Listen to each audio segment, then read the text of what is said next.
Today I'm joining a boat trip to Coquet Island, which is close to Amble, just off the Northumberland coast.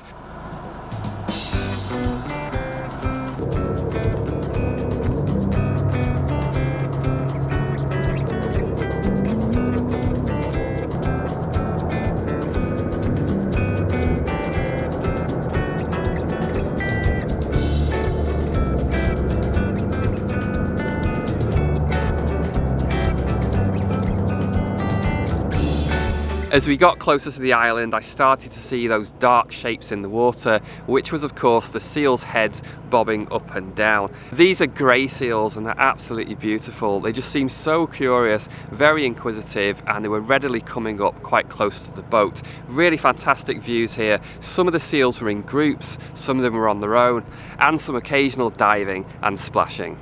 And the males, otherwise known as the bulls, were doing a lot of snorting, blowing air out through the nostrils, creating bubbles in the water. I'm not quite sure why they do this, but it's really interesting to see.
In terms of my exposure, I pretty much default to a faster shutter speed than normal if I'm ever on a boat. So I usually pick around 1/2000th of a second. I think it's necessary to go for a faster than usual shutter speed.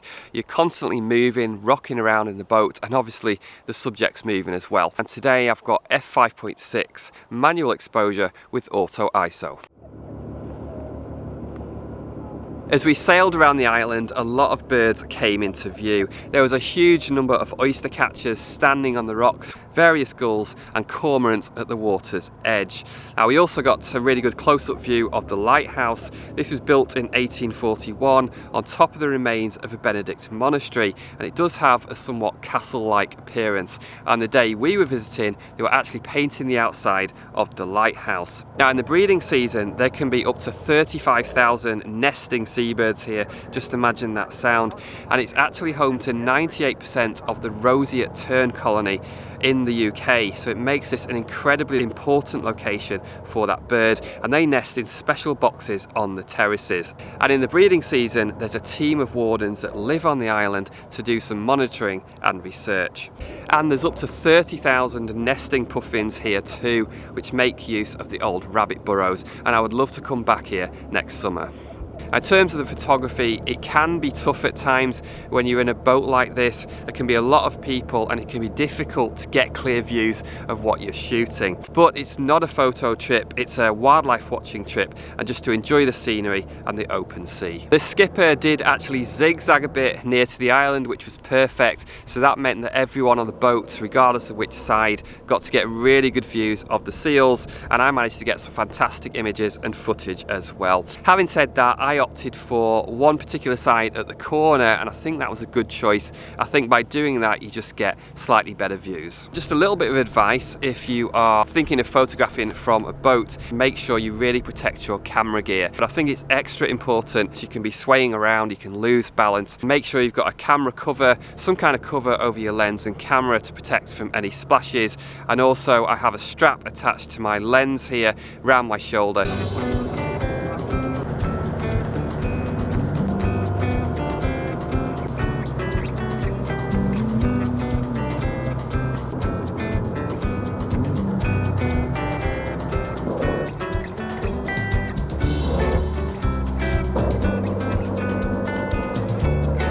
But my fun wasn't over for today, as I had a bit more time I could spend around the harbour. Now, I do think these coastal locations and harbours and ports can be great places for bird photography. There was a few birds here, but one of the main ones that just stole the show for me was the Starling. It's probably not up there with my favourite bird, but just the opportunities here and their antics was absolutely fantastic for photography. There were starlings everywhere here, perching on the railings, even hopping around on the tables in the cafe. And they seem to spend a lot of time as well around the lobster pots. I think that's probably because there's bits of remnants of leftover fishy remains and crustaceans and things like that, and they're probably getting some tiny morsels off there. So just to photograph these birds in that habitat and watch as they were pottering around, natural behaviour, is always great fun to photograph.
So I really enjoyed my time here. I tried to build up a series of images, different kinds of shots, some close-ups, some wider shots to include more of that interesting habitat. And a lot of the starlings were actually singing as well, which is a beautiful song. I don't think I'd realised just what a beautiful bird song it actually is.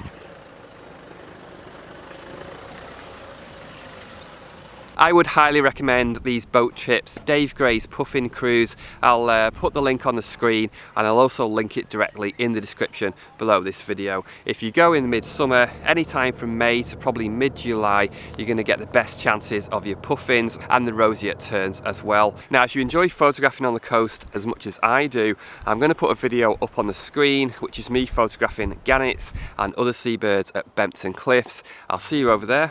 Thanks for watching.